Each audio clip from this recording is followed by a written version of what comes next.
Bahkan di abad 9 sendiri Ibnu Inabah dalam kitabnya adalah itu kitab Ibnu Inabah, itu abad 9 sendiri Ibnu Inabah tidak menyebutkan Ubaid sebagai anak Ahmad bin Isa. Maka ketika ada berita di abad selanjutnya yang menyebutkan Ahmad ini punya anak Ubaid, hada maudhu'un mukhtalaqun, dibikin-bikin. Dan saya sudah menemukan bagaimana kronologis dari mereka cara membikin-bikinnya itu. Silakan baca dalam PDF yang saya sudah bagikan, membongkar skandal ilmiah nasab Ba'alwi. Itu bagaimana sebenarnya Ubaid ini Ubaid ini anaknya Isa. Isa itu anaknya Alwi. Jadi Ubaid bin Isa bin Alwi. Itu saja yang mereka tahu. Ketika ada seorang ulama namanya Abdullah bin Ahmad bin Isa, mereka menyangka ini silsilah mereka. Silsilah yang ada di mereka selama ini Ubaid bin Isa bin Alwi, kebalik katanya. Padahal itu nggak ada kaitannya. Orang ini disebut Alu Ba'alwi di dalam kitab As-Suluk, namanya Abul Hasan, atau disebut juga Syarif Abdul Jadid. Maka mereka mencangkok silsilah orang ini yang disebutkan di dalam kitab As-Suluk menjadi silsilah mereka. Dari mana mereka mendapatkan nama Ubaid bin Isa bin Alwi? Itu juga dapat mencangkok dari keluarga Al-Ahdal. Jadi ada keluarga mengaku sebagai turun Nabi di Yaman namanya Al-Ahdal. Dia dicatat di abad 7 pindah kakeknya dari Irak ke Yaman. Dari situ mereka keluarga Habib-Habib ini mengatakan keluarga kita juga leluhurnya adalah adik atau sepupu daripada kakeknya Al-Ahdal. Jadi sama-sama pindah ke Yaman.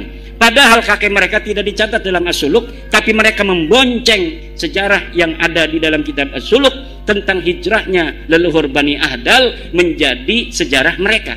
Jadi pertama mereka itu memboncengnya pada sejarah Bani Ahdal yang dikatakan dalam kitab sejarah kakeknya berpindah dari dari Irak ke Yaman. Kemudian karena tidak tahu silsilahnya, hanya disebutkan begitu saja hijrah dari Irak ke Yaman, tapi tidak ada silsilahnya. Akhirnya mereka mencari-cari silsilah, ketemunya di silsilah Syarif Abdul Jadid. Nyangkoklah kemudian mereka ke silsilah Syarif Abdul Jadid. Jadi nyangkok ke satu, nyangkok ke yang lain, akhirnya semuanya tertolak. Hari ini Bani Ahdal yang dicangkok oleh Ba'alawi, silsilah Ubaid bin Isa bin Alwi itu telah difatwakan oleh Syekh Sarafuddin Samsuddin bukan keturunan Nabi. Jadi ada 21 marga yang jadi, hari ini Ubaid bin Isa bin Alwi itu asalnya. Dan Isa di sini itu bukan Said Ahmad bin Isa. Bukan. Oh, beda orang. Beda orang. Jadi dia beda orang. Ini kayaknya ini yang benar kayak gitu. Oh, kayak di Jawa di sini ada namanya Pangeran Diponegoro. Itu ada dua orang. Pangeran Diponegoro yang perang Jawa tahun 1825 sampai 1830 dibuang ke Sulawesi. Satu lagi Pangeran Diponegoro yang eranya Kartosuro. Jadi pusing itu kadang membedakan itu dua orang namanya sama. Ya. Gitu ya, kira-kira sama seperti itu ya? Kira-kira begitulah. Jadi oh, ya. Sejarah saja, kesimpulan sejarah itu sudah menolak Ba'alwi ini sebagai turun Nabi. Yang terakhir itu adalah kesimpulan kebenaran ilmiah awam.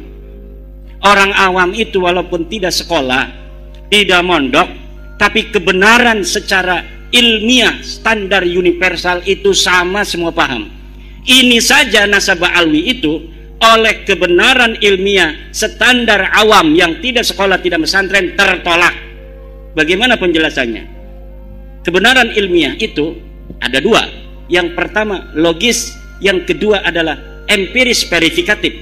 Jadi harus masuk akal dan harus dapat dibuktikan. Orang desa yang tidak sekolah, kalau dia punya tetangga, saya punya tangga Ki Ukit punya anaknya 3, kemudian ada orang ceramah Ki Ukit punya anak 4, pasti saya orang awam ini mengatakan orang itu salah. Kebenaran secara ilmiah apabila orang-orang dari masyarakat Indonesia ini mendengarkan, mau membaca tulisan saya itu, bagaimana kronologis mereka mengaku sebagai turun Nabi, saya yakin semua orang Indonesia secara standar ilmiah awam saja itu semuanya akan menolak nasab Alwi. Bagaimana tidak ditolak? Nasab yang selama 550 tahun tidak dicatat tiba-tiba muncul sebagai keturunan Nabi besar Muhammad sallallahu alaihi wasallam. Nah, kalau ilmiah itu kan tambah satu, selain logis dia verifikatif dan juga harus pragmatis. Ada nggak manfaatnya? Kalau misalnya kita kaji, ini nasab Alwi ini banyak manfaatnya. Jadi sudah masuk dalam kategori kebenaran ilmiah secara mutlak. Bahwa kebenaran ilmiah itu pertama harus logis, dia harus masuk akal. Ini bagaimana masuk akal? Kitab-kitab 550 tahun yang ditulis tidak menyebutkan, tiba-tiba muncul setelah 550 tahun. Orang yang dulunya tidak ada riwayat Ki Ukit ini sebagai turunan daripada Syekh Hasyim Asy'ari, tiba-tiba Ki Ukit bikin status di Facebook dia sebagai cucu daripada Syekh Hasyim Asy'ari. Ini bisa dimarahin oleh Teh Yeni, bisa dimarahin oleh Teh Alisa ini. Komennya politiknya beda, agak garing kok. Tapi kalau Ki Ukit ini tidak nulis di Facebook yang tidak orang banyak tahu hari ini, tapi dia nulisnya di buku harian, lalu 100 tahun lagi buku hariannya ditemukan oleh orang, ini bisa geger. Bisa geger. Orang masih bisa nanti, bisa jadi Syekh Hasyim Asy'ari punya istri di Karanganyar. Iya. Yang tidak diketahui oleh Teh Yeni dan Teh Alisa. Mbak Yeni ya. Saya ingatnya di Jawa Barat, di Banten. Mbak Yeni dan Mbak Alisa. Kalau hari ini ngaku langsung ditolak. Tapi kalau ngakunya nanti 100 tahun lagi kitabnya baru ditemukan, ini bisa saja menjadi perdebatan seperti saat ini. Ada yang mendukung Ki Ukit keturunannya nanti, ada juga yang menolak. Ini saya punya kitabnya Risalah Risalah Ahlussunnah wal Jamaah. Di dalam kitab Risalah Ahlussunnah wal Jamaah karangan Mbah Hasyim Asy'ari dikatakan anaknya cuma 1 Abdul Wahid, ya kan? 2 Yusuf, 3 tidak ada nama seperti leluhurnya Ki Ukit yang namanya Samlawi itu. Tidak ada Syekh Hasyim Asy'ari punya anak nama Samlawi. Tetapi ada aja pasti yang menjadi pendukung muhibbinnya. Apalagi kalau nanti 100 tahun lagi Ki Ukit cucunya ini jadi ulama besar yang jarang ngomong, diem aja, orang-orang pasti ngedukung, banyak juga muhibbinnya itu. Dan ini intinya akan menjadi diskursus. Seperti inilah nasab Alwiyah. Berarti intinya bahwa orang-orang besar itu selalu dicangkok banyak orang gitu ya. Begitulah. Kayak sekarang kan kasus banyak yang viral itu. Pak Presiden Soekarno aja itu diaku-aku di Sulawesi punya istri, di Jepara punya istri, gitu loh. Berarti Sayyid siapa tadi? Ahmad bin Isa yang dikatakan Al-Muhajir itu dicangkok banyak orang gitu ya.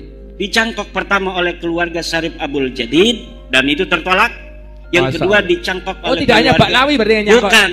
Ada lagi keluarga Syarif Abdul Jadid yang mencangkok dan itu tertolak. Kemudian dicangkok oleh keluarga Mbak Alwi, tertolak juga. Yang nyangkok berarti dua itu. Kewenangan KB. Kewenangan KB. Oh, alhamdulillah gitu. Alhamdulillah. Oke. Berarti yang karena ini keistimewaannya apa sih sebenarnya Sayyid Ahmad bin Isa yang dikatakan Al-Muhajir itu kok sampai dicangkok orang gitu loh? Apa karena hanya beliau Sayyid atau punya keistimewaan tersendiri gitu? Karena sejarahnya tidak jelas. Sayyid Ahmad bin Isa ini terakhir ditemukan sosoknya dalam kitab sejarah itu oleh At-Tusi dalam kitab Al-Ghaibah tahun 250-an. Dia sedang ada di Madinah dan setelah itu kabar beritanya tidak ada yang tahu. Dari sinilah orang-orang itu bisa untuk nyangkok, berspekulasi bahwa karena Ahmad bin Isa ini tidak diketahui setelah dari Madinah kemana, kemudian sebagian orang mengatakan dia hijrah ke Yaman, gitu. Kamilah keturunannya.